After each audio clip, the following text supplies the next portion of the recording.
आपको पता है वर्ष में हम 4 बार नवरात्रि का अनुभव करते हैं, जिसमें से प्रक्षात 2 बार की हैं और बाकी जो 2 हैं उनको हम गुप्त नवरात्रि के नाम से जानते हैं। सबसे पहले जो आती है वो वसंत नवरात्रि आती है which falls under the March and April and हम उसको बड़े अच्छे से सेलिब्रेट करते हैं सभी लोग मिलकर। फिर आषाढ़ नवरात्रि आती है which falls under the June and July. ठीक है, फिर उसके बाद में शारदीय नवरात्रि आती है which falls under the September and the October. और अंत में आती है पौष माह Navratri which falls under the Jan and फरवरी।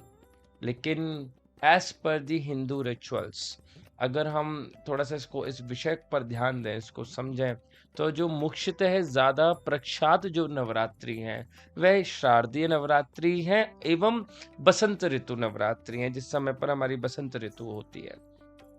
इसका कारण क्या है?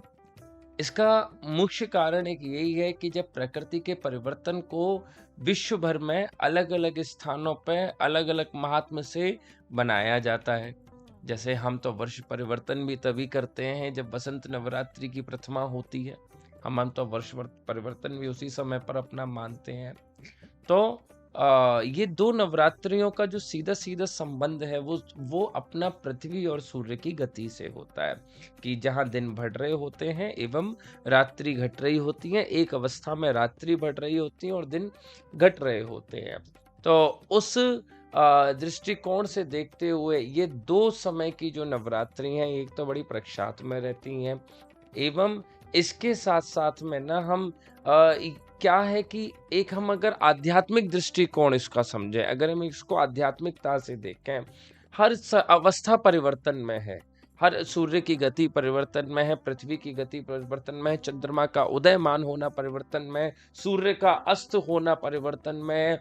अगर प्रकृति उस समय पर एक एक गर्भ भाव धारण करके बैठी है, एक उदर भाव धारण करके बैठी है। एक इसको ऐसे समझिए कि मान लीजिए कि पृथ्वी पर कभी कोई बीजारोपण हो जाए एवं उसका कोई लालन पालन भी ना हो, तब भी वह बीज उपज आता है, क्योंकि उस समय पर जो पृथ्वी की जो अवस्था है, जो समय की अवस्था है, वो उर्वरक है, वो उत्पत्ति की है, वो उत्पत्ति प्रदान करने की है।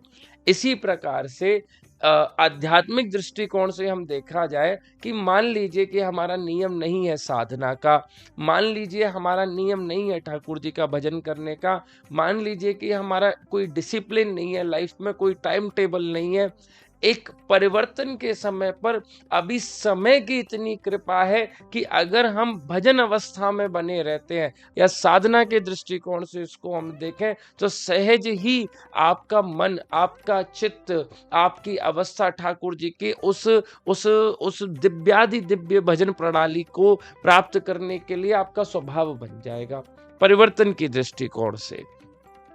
तो इस समय पर ये मुख्य रूप से 2 नवरात्रियां गुप्त इसीलिए रखी जाती हैं ताकि क्योंकि उनका स्वभाव परिवर्तन का नहीं है, और इन 2 नवरात्रियों को प्रख्यात रूप से इसलिए मनाया जाता है कि इनका स्वभाव परिवर्तन का है। और अगर 9 दिन हम अपनी जीवनचर्या में, हम अपनी दैनिक क्रिया में अगर हम आध्यात्म की साधना को रख कर एक 9, जैसे मैंने अभी आपको बताया कि 9 दिन हम अपनी बॉडी को भी, अपने फिजिकल एलिमेंट्स को भी ब्रेक देते हैं, क्योंकि हमें नहीं पता कि सर्दी से गर्मी में जाने पर हमारा टाइम टेबल बदलने वाला है।